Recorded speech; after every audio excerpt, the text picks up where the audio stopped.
Hello guys, good morning. Hello mga kakunyang. Time check is 9:20 AM, 8:20 AM ng umaga dito sa Greece. Ano tayo guys, magluto tayo ng breakfast. Breakfast to ni kunyang.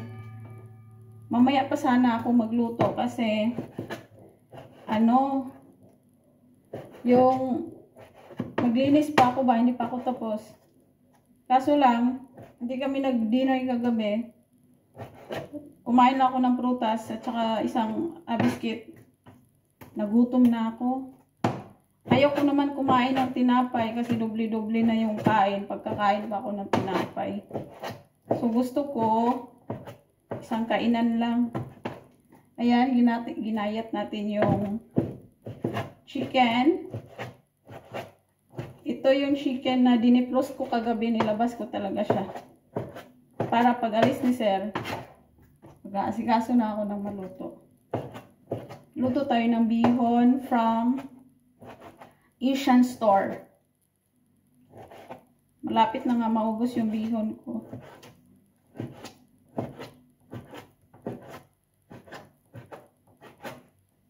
Tapos, lagyan natin ng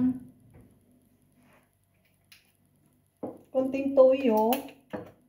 Soy sauce, light soy sauce. Biscuit ka. Konting tuyo lang yung chicken. Ayan. Mikos-mikos lang tayo guys. Kasi hindi naman siya. Ako lang naman ang kakain nito. Tapos ready natin yung isang cup. Ay yung anong tawag nito? Panakot kasi ito sa Bisaya eh. Hindi naman to sangkot siya ba to sa Tagalog? I-ready natin yung bawang at saka sibuyas. Para igisa na natin yung manok. Mabilisan lang to kasi hindi pa ako tapos maglinis. Hindi naman siya pressure ang paglinis kasi mahaba pa yung oras ko.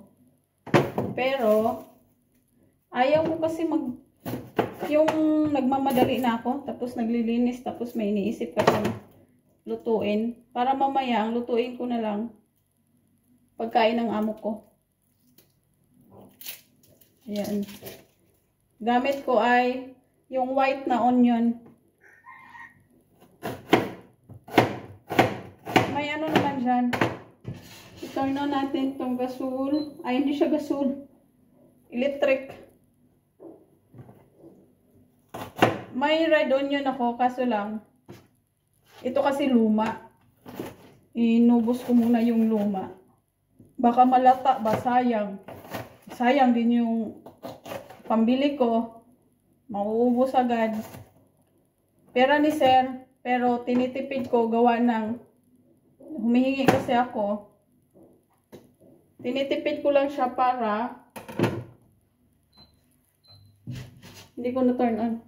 Tinitipid ko yung pambili ko ng mga ganito, yung mga sangkap. Kasi para hindi ako panay nang hingi. Nakakaano din kasi manghingi ng manghingi. So ayun guys. Comment sa mga kakunyang dyan nga nasa abroad kung na-miss nyo ang bihon.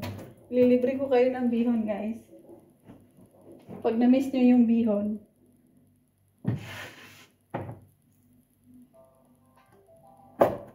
Tumunog yung aking pupo.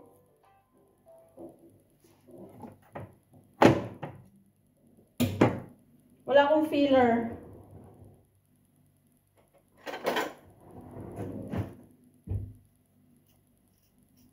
Tapos, ayan, balatan natin yung carrots. Tapos, may repolyo akong panghalo dito.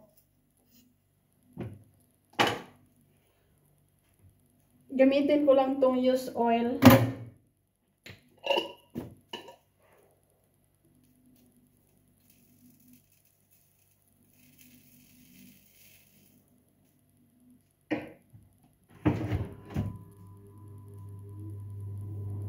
Mag-ingay na to guys.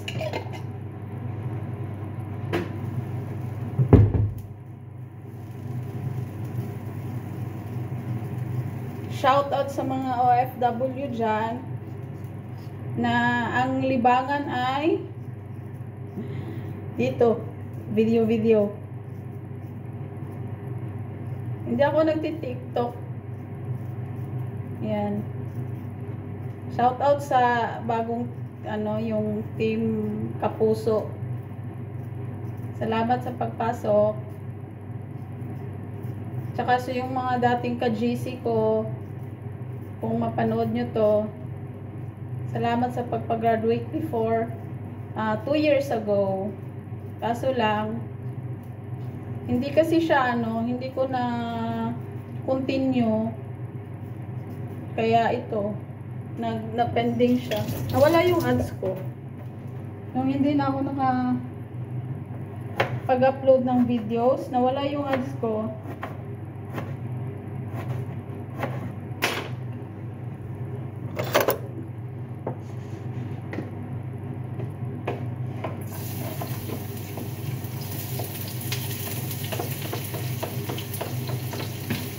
Mikos-mikos tayo. Mikos-mikos lang.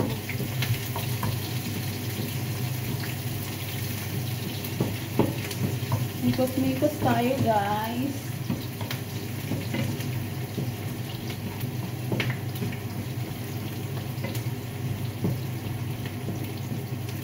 Tapos, naka-high fire kasi tayo. Lagay na natin tong chicken.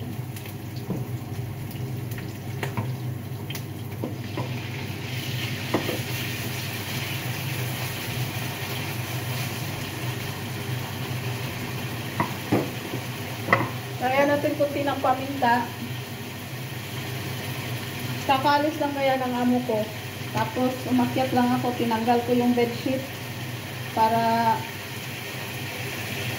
inasin ko.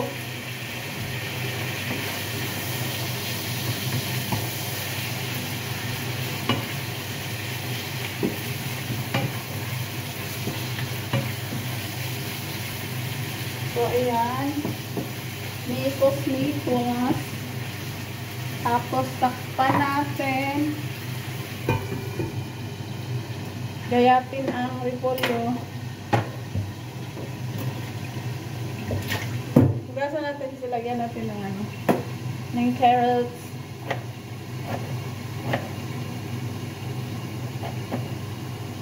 Ayan.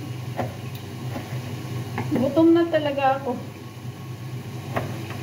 Uminom lang ako ng mainit na maligam-gam eh. Make it ready. Hala, nagano yung ko.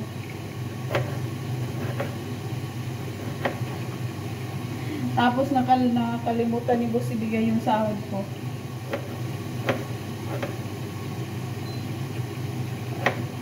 Kalimutan niya ibigay yung sahod ko, guys. Hiningi ko pa. Hiningi ko kanina. Sabi ko, ang aking misto. Kasi, inalam ko kung anong Greek word ng salary. Lagyan natin ng konting repolyo.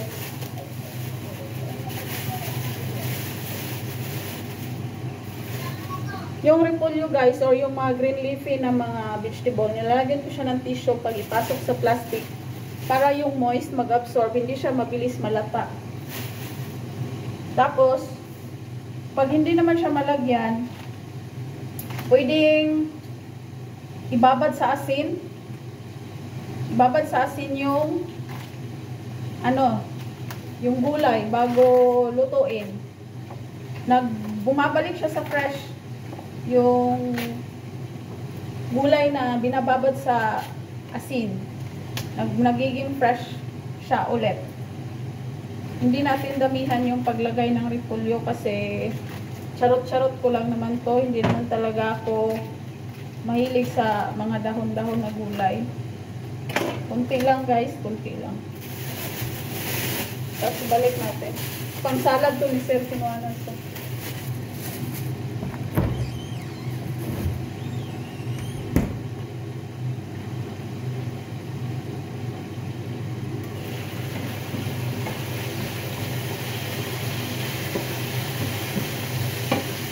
So, ayan, malapit na to. Tutubigan ko na lang yan agad, guys. Tutubig. Lagyan ko lang siya ng tubig agad. Para, ano yung sutanghon ko. Ay, bihon. Bihon pala. Wala nang hugas-hugas yung gulay. Mamamatay ang bakterya sa ano. Mamamatay na yung bakterya sa init ng niluto. Pero di kasi guys, repolyo naman siya kaya okay lang na hindi mahugasan. Kunin natin yung bihon.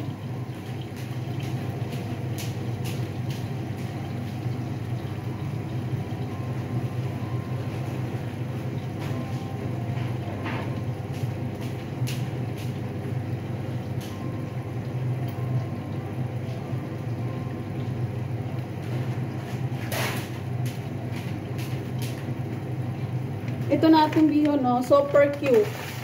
Super cute siya. Super cute. Yan na lang ang natira. Naubos ko na yung, naubos ko na yung isang balot niya. Dalawa yan eh. Napunta kasi ako dun sa Asian store nung nakaraan.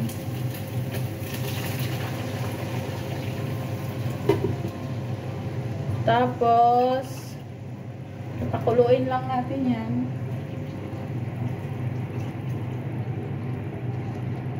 Yan.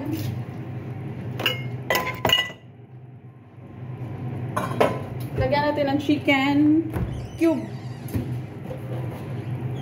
Wala akong ano dito guys.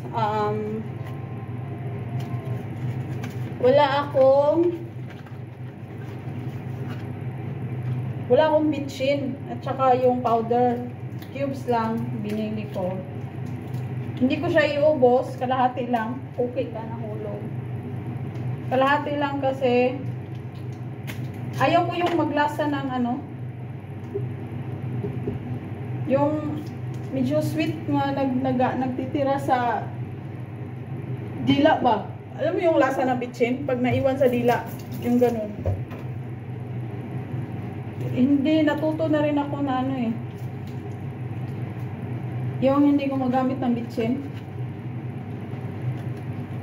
at saka masyado sa chicken powder. Sa Hong Kong kasi,